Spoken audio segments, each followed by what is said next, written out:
स्वर सुधा मंच पर प्रस्तुत है श्री राम कथा से जुड़ी बातें। आज का प्रसंग है अवध की वीथियों में। एक दिन श्री भरत जी कौशल्या अम्बा के भवन में गए। कौशल्या अम्बा को प्रणाम करने के बाद उन्होंने श्री राम को भी प्रणाम किया। माँ कौशल्या ने उन्हें आशीर्वाद दिया तथा श्री राम ने उन्हें प्रेम से अंक पाश में भर लिया और उनसे कुशल क्षेम पूछा। श्री भरत जी ने हाथ जोड़कर कहा, हे आनंद कंद, अब खेलने के लिए चलिए।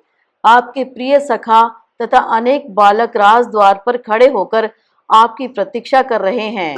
आप अपना दर्शन देकर उनकी प्रेम पिपासा शांत कीजिए। श्री भरत की विनीत प्रार्थना सुनकर भगवान राम उठे। उनके कर कमलों में अति सुंदर छोटा सा धनुष बाण है। उनके नेत्र बड़े बड़े और भुजाएं विशाल हैं। जब श्री भरत आदि भाइयों तथा बालकों के साथ भगवान श्री राम अयोध्या की गलियों में निकले तो अयोध्यावासी उनका दर्शन करके धन्य हो गए। अयोध्या की नारियां अपने अपने झरोखों से भगवान के दिव्य सौंदर्य को निहार रही हैं तथा पुष्पों की वर्षा कर रही हैं। जैसे भगवान श्री राम हैं वैसे ही श्री भरत लाल हैं। सहसा देखने वाला दोनों लोगों में अंतर नहीं कर पाता है। श्री लक्ष्मण जी तथा श्री शत्रुघ्न जी भी एक समान हैं। चारों भाई हाथ में धनुष बाण लिए, पीतांबर पहने तथा कमर में तरकश कसे अत्यंत ही मनोहर चाल से चलते हैं। उनके अंग अंग में जड़ाऊ आभूषण जगमगा रहे हैं। प्रभु श्री राम बाजार, हाट, गली और वाटिकाओं में अपने भाइयों और सखाओं के साथ खेल रहे हैं। वे अपना दर्शन देकर अपने भक्तों को निहाल कर रहे हैं। देवता लोग कहते हैं, अयोध्यावासी आज तीनों लोकों में सबसे भाग्यशाली हैं।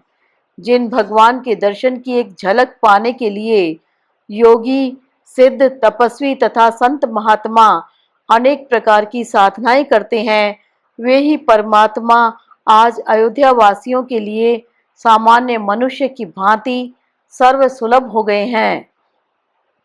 अयोध्या के निवासियों के भाग्य को देखकर ऐसा लगता है जैसे उनके करोड़ों जन्मों के पुण्यों का फल एक साथ उदय हो गया है। महाराज दशरथ कौशल्या के सुकृतों की सिद्धजन भी सराहना करते हैं। कौशल्या नंदन श्री राम नाना प्रकार के खेलों से दर्शकों तथा साथी बालकों का विविध प्रकार से मनोरंजन करते हैं। खेल के बहाने श्री राम जी ऐसी लीलाएं करते हैं जिससे अयोध्या वासियों को सुख पहुँचे। जब चारों भाई खेलते हुए राजमार्गों पर निकलते हैं तब अयोध्या के नर नारी, बालक, वृद्ध अपना सारा काम धाम भूलकर उन्हें एकत्र होकर देखने लगते हैं। श्री राम छोटों से स्नेह और बड़ों के प्रति आदर भाव रखते हैं। मृदुभाषी इतने हैं कि एक बार भी जो उनसे बातचीत कर लेता है सदा के लिए उन्हीं का होकर रह जाता है। श्री राम की खेल में भी सारी चेष्टाएं अपने मित्रों तथा भाइयों को सुखी करने के लिए हुआ करती हैं। ऐसे आनंद कंद भगवान श्री राम की लीलाओं का दर्शन करने वाले अयोध्या के नर नारी एवं बालक वृद्ध धन्य हैं। जय श्री राम।